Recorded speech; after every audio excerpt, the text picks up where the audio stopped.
बहन, आप लोगों को मेरा जय श्री राधे, जय श्री कृष्ण। श्रीमद् भागवत महापुराण प्रथम स्कंद के 35वें अंक में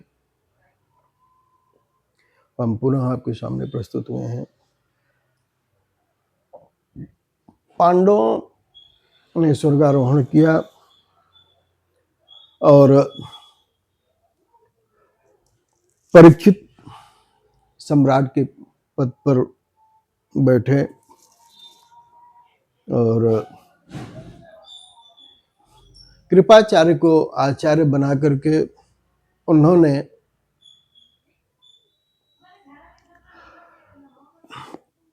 तीन अश्वमेध यज्ञ किए और ब्राह्मणों को पुष्कल दक्षिणा दी और उत्तर के पुत्र इरावती के साथ उन्होंने विवाह किया और उनसे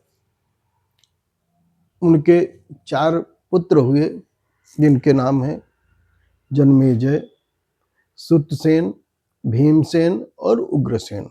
ये 4 पुत्र हुए।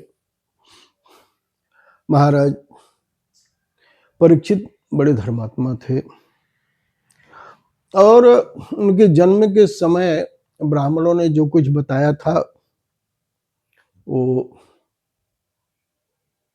जितने गुण बताए थे सब उनमें विद्यमान थे और उनके राज्य में प्रजा बड़ी सुखी थी और वो सदैव प्रजा के संवर्धन में लगे रहते थे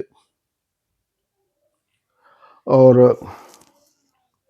दिग्विजय के समय वे निकले तो बड़े बड़े जो राजा थे उन्हें ला करके उपहार देते, उनका सम्मान करते और जब वो चलते तो उन्हें जगह जगह पर अपने पूर्वज पांडवों की कीर्ति सुनाई पड़ती। सब लोग पांडवों का जयगान करते, सब लोग पांडवों की कीर्ति का गान करते, पांडवों की बड़ी प्रशंसा करते। उनके अपने पूर्वजों की बात, उनकी पूर्वजों की अपने पूर्वजों की प्रशंसा सुन करके महाराज परीक्षित बहुत प्रसन्न होते और लोग ये भी बताते कि उन्हें भगवान कृष्ण ने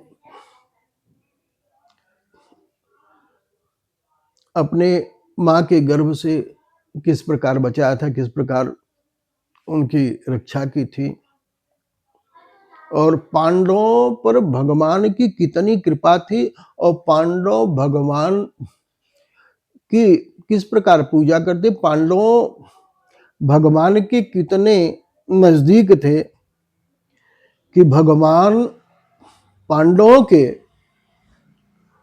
प्रेम के बस हो करके भगवान पांडवों के सारथी तक बन गए।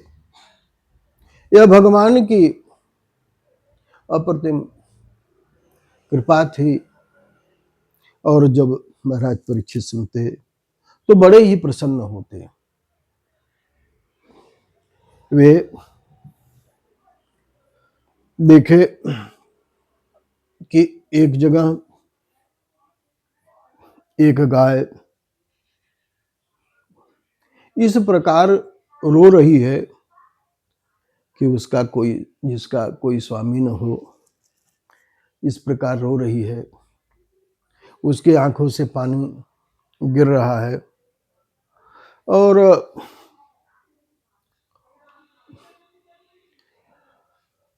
उसे और महाराज परीक्षित को रास्ते में एक वृषभ बैल भी दिखे। वो कमल नाल तंतु के समान एकदम पतले से दिख रहे हैं और उनके ये एक ही पैर हैं। अब वो वृषभदेव गौ माता से पूछे, देवी आप क्यों रो रही हो, आप किसके लिए रो रही हो? और उन्हें यह आभास हुआ कि क्योंकि वो वृषभ के रूप में स्वयं धर्म ही थे, उन्हें पता चला कि ये तो गौ माता कोई नहीं, ये तो धरती माता है। तो वृषभ देव ने कहा, हे गौ माता, हे धरती माता, आप इसलिए दुखी हैं कि आपके चरणों से, भगवान के चरणों से जो चिन्हित आप थी, भगवान के चरण आप जब पढ़ते थे, भगवान के वज्र जो अंकुश आदि जो भगवान के चरण चिन्ह है, जब आपके ऊपर पड़ते थे उसकी से आपकी शोभा बढ़ जाती थी, आप बहुत शोभामान होती थी। और इस भूमि की, इस भारत भूमि की सुंदरता स्वर्ग से भी, वैकुंठ से भी बढ़ गई थी, क्योंकि जहां वैकुंठनाथ है वहीं पर वैकुंठ है, भगवान यहाँ पर तो यहाँ वैकुंठ। इसकी अप्रतिम शोभा धरती की हो गई थी उस समय। तो आपकी जो शोभा हो गई थी और भगवान से आप रहित हो गई हैं, इसलिए रो रही हैं। और इस कारण से, क्योंकि अब आप इस समय भगवान अपनी लीला का संवरण कर चुके हैं, इस कारण से आप चिंतित हैं कि कलयुग आ गया है और कलयुग में जो राजा होंगे वो धर्म का पालन नहीं करेंगे, धर्माचरण नहीं करेंगे और पृथ्वी का भोग करेंगे, धर्माचरण नहीं रह जाएगा, इसलिए आप रो रही हैं। आपके रोने का कारण क्या है? हमें तो यही लगता है कि आप श्रीहरि से हीन हो गई हैं, इसलिए आप रो रही हैं। और जो वृषभ देव थे, उनके तीन ही पैर हैं, तीन पैर कट गए हैं, एक ही पैर है उनके, एक ही पैर से वो चल रहे हैं। और तीन पैर उनके कट गए हैं। अन्य युगों में तप, दया, दान और सत्य, ये चारों चरण से युक्त धर्म होते थे।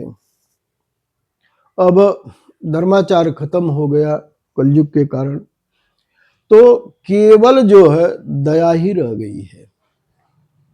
कलयुग में धर्म का लोप हो गया है, धीरे धीरे लोग धर्माचरण नहीं कर रहे हैं। धर्माचरण न करने से लोगों में अशांति, शोक चारों तरफ फैल रहा है। और आज के समय में सब विपरीतता आ गई है, सब जगह छल का बोलबाला है, कहीं भी सत्य नहीं दिखाई देता। जो सत्य बचा हुआ है उसे भी लोग खत्म करना चाहते हैं। ये कलयुग का प्रभाव है। कलयुग में तीन पैर कटने का क्या है? न यहाँ तपस्या रह गई है, न शौचाचार रह गया है, न दान रह गया है। क्योंकि जब धर्माचरण नहीं रहेगा, धर्म की बात नहीं रहती, तो लोगों की बुद्धि कुंठित हो जाती है, सब जगह चारों तरफ कलह फैल जाता है।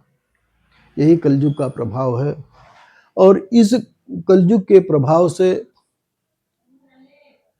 वही बचता है जो भगवान की भक्ति करता है।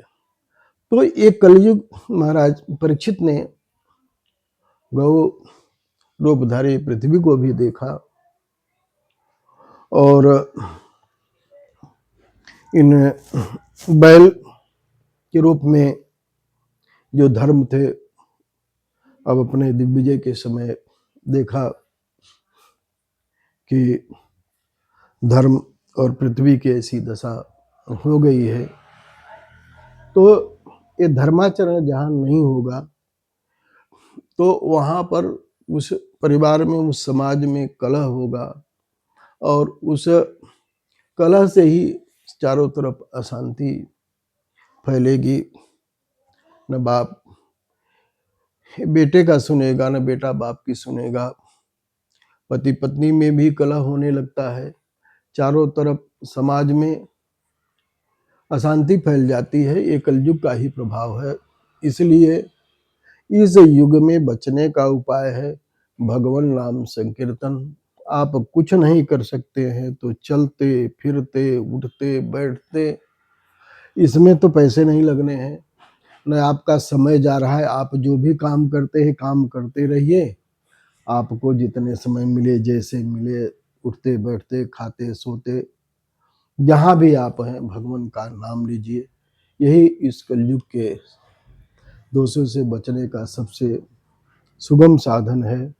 राधे राधे, कृष्णा कृष्णा, राम राम, सीताराम, राधे श्याम, गौरी शंकर, जो भी देवी देवी, जो भी दुर्गा दुर्गा, जो भी आपको कहना है, हनुमान जी, जिसके आप उपासना करना चाहते हैं उनका सदैव स्मरण करें, सदैव भजन करें, सदैव उनका संकीर्तन करें। इसी के साथ ही ये 35वां अंक यहीं पर पूर्ण होता है। ये आपको मेरा जय श्री राधे, जय श्री कृष्ण। हे मेरे भाई बहन, यदि आप लोगों चैनल को लाइक सब्सक्राइब शेयर नहीं किए हो तो कृपया लाइक सब्सक्राइब शेयर कीजिए। और भागवत संबंधी किसी भी प्रश्न के लिए मेरे नंबर 9827980269 पर आप कॉल कर सकते हैं। पुनश्च जय श्री राधे, जय श्री कृष्ण।